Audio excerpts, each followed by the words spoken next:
श्री दुर्गा सप्तशती अध्याय 1। मार्कंडेय जी कहते हैं, सूर्य के पुत्र सावर्णी, जिनकी गणना अष्टमनुओं में की गई है, कि उत्पन्न होने की कथा का सविस्तार वर्णन करता हूँ। सुनो।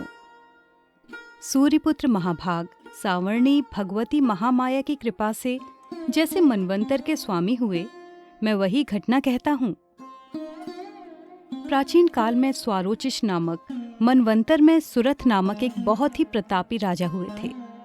उनकी उत्पत्ति चैत्र वंश में हुई थी और सारी पृथ्वी पर उनका एक छत्र राज्य था। वे प्रजाओं को अपनी संतान के समान पालन पोषण करते थे। इतना होने पर भी कोल विध्वंसी नामक क्षत्रिय उनके शत्रु बन बैठे थे। राजा सुरथ दंड नीति का अत्यंत कड़ाई से पालन करते थे। राजा के विपक्षियों के साथ युद्ध हुआ। यद्यपि कोल विध्वंसी लोग अल्पसंख्यक वर्ग के थे, फिर भी उन लोगों ने राजा सुरथ पर विजय पाली थी। राजा शत्रुओं से पराजित होकर अपने नगर को लौटाए और उनके देश तक का ही नहीं, उनका राज्य सीमित हो गया। किंतु इस पर भी विद्रोहियों ने उनका पीछा नहीं छोड़ा और राजा सुरथ पर पुनः आक्रमण कर दिया। राजा के बल पौरुष का हास हो चुका था, इसलिए ऐसे सुयोग को मंत्रियों ने हाथ से जाने देना उचित न समझा और उन दुरात्मा मंत्रियों ने राजकीय सेना, वाहन, कोषागार आदि पर अपना पूर्ण आधिपत्य जमा लिया। राजा का स्वामित्व छिन गया था, इसलिए वे घोड़े पर सवार होकर अकेले ही आखेट के बहाने घने वन के भीतर चल दिए। उस वन में पहुंचकर राजा सुरथ को विप्रों में श्रेष्ठ मेधा मुनि का आश्रम दिखाई पड़ा। उनके आश्रम में अनेकों मांसभक्षी हिंसक पशु अपनी हिंसावृत्ति को छोड़कर अत्यंत शांत भाव से विचरण करते थे। मुनि के शिष्यगणों से उस आश्रम तथा वन का सौंदर्य खिल उठा था। आश्रम में राजा के उपस्थित होने पर मुनि ने उनका सत्कार किया। राजा भी कुछ दिनों तक मुनि के आश्रम में रहकर विहार करते रहे। मोह माया से ग्रस्त होकर एक बार वहां राजा अपने मन में इस प्रकार चिंतन करने लगा, जो नगर पूर्व काल में मेरे पूर्वजों द्वारा शासित और पालित था, आज वही नगर मुझसे हीन होकर वीरान हो रहा है। ना जाने मेरे अधम कर्मचारी उस धर्मपरायणता के साथ रक्षा करते हैं या नहीं। मेरा हाथी, जो सदा अपने शरीर से मद बहाया करता था और वीर था, न जाने वो किस अवस्था में होगा। जो लोग मेरी कृपा दृष्टि, धन और भोजन के लिए लालायत रहकर मेरा अनुगमन करते थे, वे लोग अब निश्चय ही अन्य राजाओं के आश्रित होंगे। मेरे धन का उन लोगों के द्वारा दुरुपयोग किए जाने से अब कोष निश्चय ही रिक्त हो चुका होगा। इस प्रकार की अनेक चिंताएं राजा के मन में उथल पुथल मचा रही थीं। एक दिन मेधा मुनि के आश्रम के निकट एक वैश्य को देखकर राजा उससे पूछ बैठे, भाई, कौन हो तुम? इस स्थान में तुम्हारे आने का क्या अभिप्राय है? तुम तो बहुत ही शोकाकुल और अन्य मनस्क से लग रहे हो। राजा के इस प्रेमपूर्ण प्रश्न को सुनकर वो वैश्य राजा को नमस्कार करके विनीत स्वर में बोला। वैश्य ने राजा से कहा, राजन, मैं धनिक वर्ग में उत्पन्न एक वैश्य हूँ। मेरा नाम समाधि है। मेरी दुष्ट पत्नी और पुत्रों ने धन के लोभ से वशीभूत होकर मुझे घर से निष्कासित कर दिया है। इस समय मैं पत्नी, पुत्र और धन से रहित हो गया हूँ। मेरे स्वजनों ने ही मेरे धन का अपहरण कर मुझे उसके अधिकार से च्युत कर दिया है। इसलिए मैं खिन्न चित्त से वन में आ गया हूँ। इस समय मैं नहीं जानता कि मेरे कुटुंबियों की क्या दशा है। वे लोग घर में सकुशल हैं या नहीं। मुझे इसके संबंध में कोई ज्ञान नहीं है। मैं विचार कर रहा हूँ कि मेरे वे पुत्र अब हैं कैसे। वे सदाचारी हैं या दुराचारी? राजा ने वैश्य से प्रश्न किया, जिन स्वजनों ने धन के लोभ में पड़कर तुम्हें घर से निकाल दिया, उन स्वार्थी बंधुओं के प्रति तुम्हें इतनी ममता किस लिए है? वैश्य जवाब देता है, आपका मेरे संबंध में इस प्रकार पूछना उचित ही है। मैं क्या करूं? मेरा मन कुटुंबियों के प्रति निर्दय व्यवहार का नहीं रहा है। जिन लोगों ने धन की आकांक्षा से आदर, प्रेम और आत्मीयता की भावना का परित्याग कर मुझे इस दशा में पहुंचा दिया है, उन्हीं लोगों के प्रति मेरे मन में अगाध स्नेह और ममत्व का भाव है। हे महानुभाव, ये सब जानकर भी बंधु बांधवों के प्रति मेरे मन में जो प्रेम का समुद्र हिलोरे ले रहा है, ये क्या है, जानने का प्रयत्न करने पर भी मैं इस बात के रहस्य को समझ ही नहीं पा रहा हूँ। उन लोगों के वियोग से ही मैं सांसें ले रहा हूँ, जिसके फलस्वरूप मेरा हृदय अत्यंत व्यथित हो रहा है।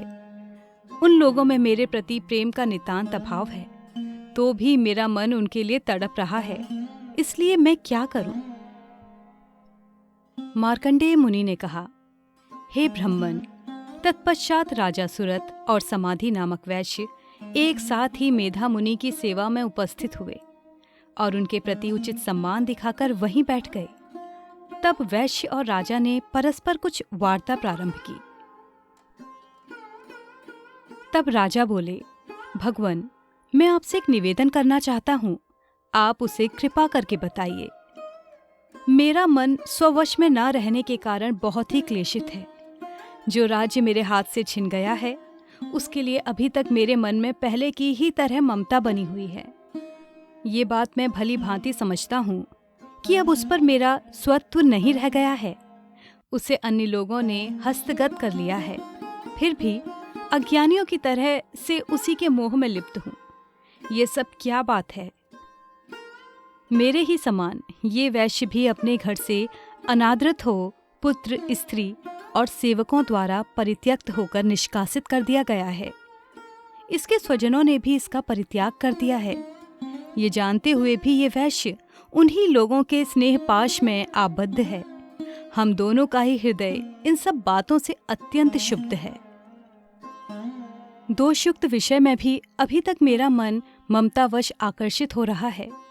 हे महाभाग, हम दोनों ही समझदार हैं, फिर भी हम में जो मोह की प्रबल धारा उमड़ पड़ी है, वो है क्या? हम दोनों में प्रत्यक्ष रूप से अज्ञान के लक्षण दिखाई पड़ रहे हैं। तब ऋषि ने कहा, हे महाभाग, विषय मार्ग का ज्ञान सभी प्राणियों में विद्यमान होता है। इसी प्रकार विषय भी सभी जीवों के भिन्न भिन्न होते हैं। कुछ प्राणियों को दिन में नहीं दिखाई पड़ता, ठीक इसके विपरीत कुछ जीव रात्रि में नहीं देख पाते। इनके अतिरिक्त कुछ जीव ऐसे भी होते हैं जो समान रूप से दिन और रात्रि में देख सकते हैं। ये बात सत्य है कि सभी प्राणियों में मनुष्य वर्ग सबसे अधिक समझदार होता है, किंतु केवल वे ही इस प्रकार समझदार नहीं होते। उनके अतिरिक्त पशु, पक्षी और मृगादि जीव भी समझदार होते हैं। मनुष्यों की बुद्धि भी पशु पक्षियों और मृगादि जीवों के ही समान होती है। जैसी मनुष्यों की समझ होती है, वैसी ही उन मृगादि जीवों की भी होती है। साथ ही साथ अन्य बातें भी प्रायः इन दोनों में समान रूप से पाई जाती हैं। इन पक्षियों को ही देखो, समझदार होते हुए भी स्वयं शुद्धा तो रहकर अपने बच्चों की चोंच में स्नेहवश अन्न के कण डाल देते हैं।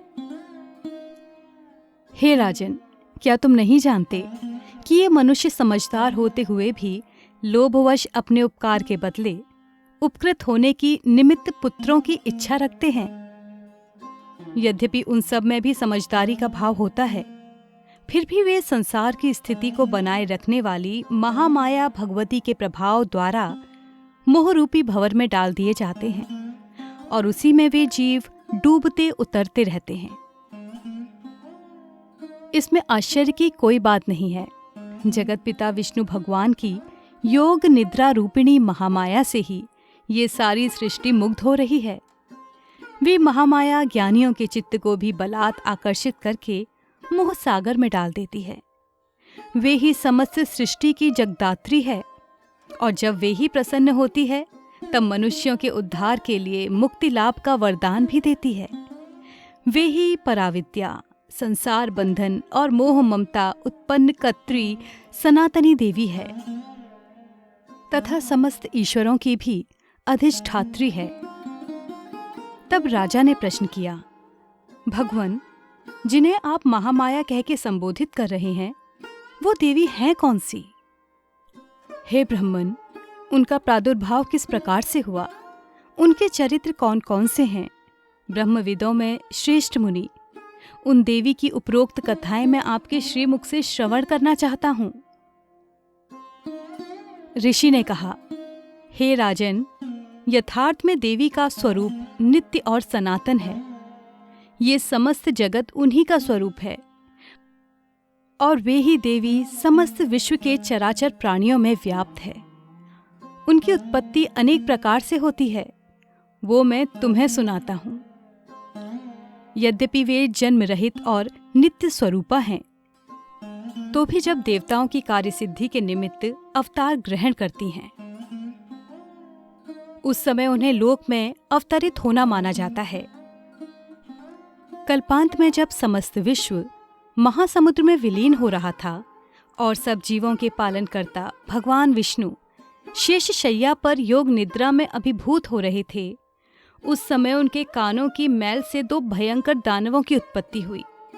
वे असुर मधु कैटभ नाम से जगत में विख्यात हुए। जन्म लेने के बाद ही वे दानव सृष्टिकर्ता ब्रह्मा जी का वध करने को उद्यत हो गए। उस समय ब्रह्मा जी भगवान विष्णु के नाभि कमल में अवस्थित थे।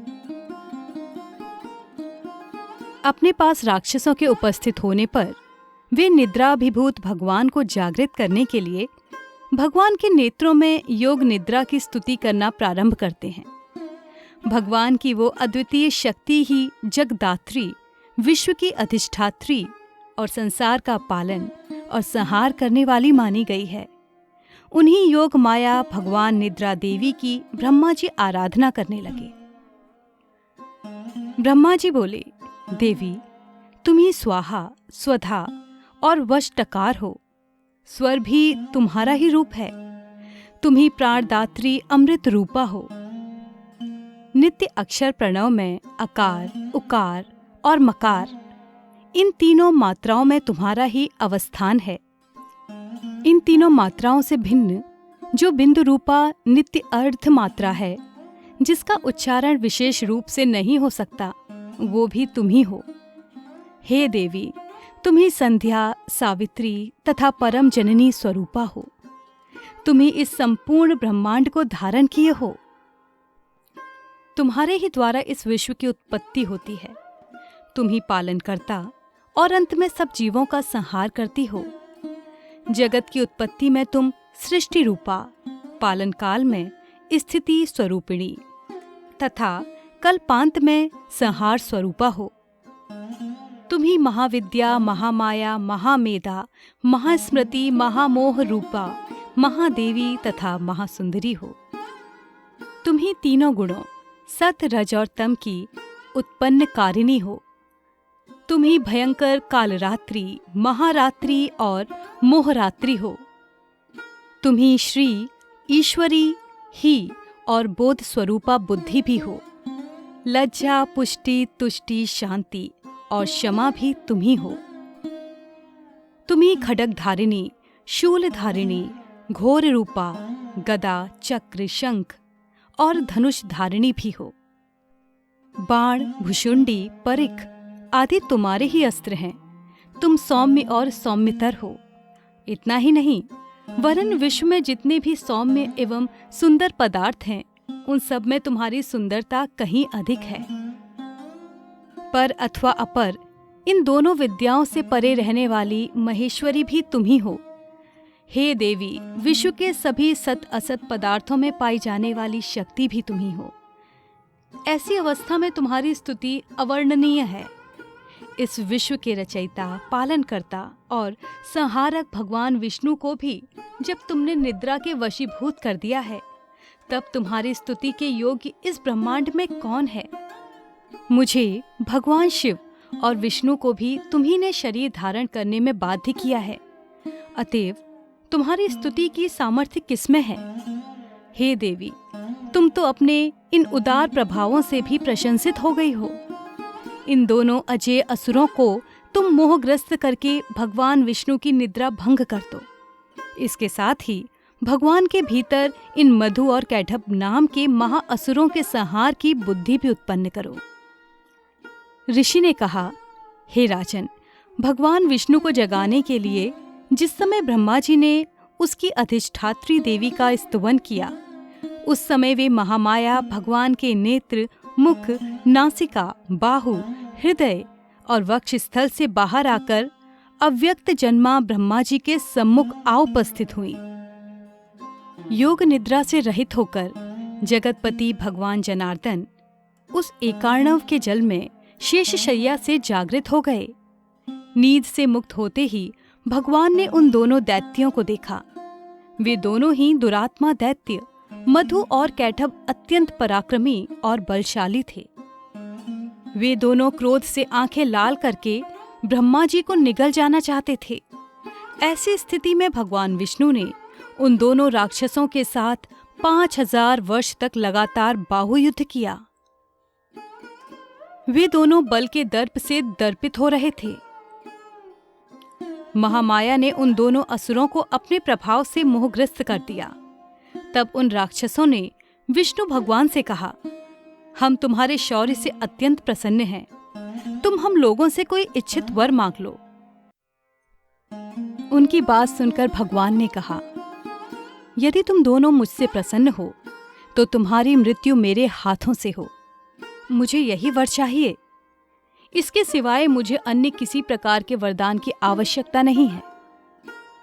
ऋषि कहने लगे, जब उन राक्षसों ने संपूर्ण पृथ्वी को भ्रमवश जलमग्न समझा, तब भगवान से कहा, मेरा वध किसी शुष्क स्थल पर करो। ऋषि ने कहा, तब तथास्तु कहकर शंख, चक्र, गदा, पद्मधारी भगवान विष्णु ने उन दोनों दैत्यों के मस्तक अपनी जांघों पर रखकर सुदर्शन चक्र के द्वारा काट दिए। ये महामाया देवी ब्रह्मा जी की स्तुति से संतुष्ट होकर स्वयं ही आविर्भूत हुई थीं। अब हम तुमसे उनके प्रभाव की महिमा का वर्णन करते हैं, उसे श्रवण करो। इस प्रकार श्री मार्कंडेय पुराण के सांवर्णिक मनवंतर कथा के अंतर्गत देवी महात्म्य में वर्णित मधु कैटभ वध नामक प्रथम अध्याय समाप्त। अगले वीडियो में हम आपसे मिलते हैं अध्याय 2 के साथ। तब तक के लिए जय मां दुर्गे।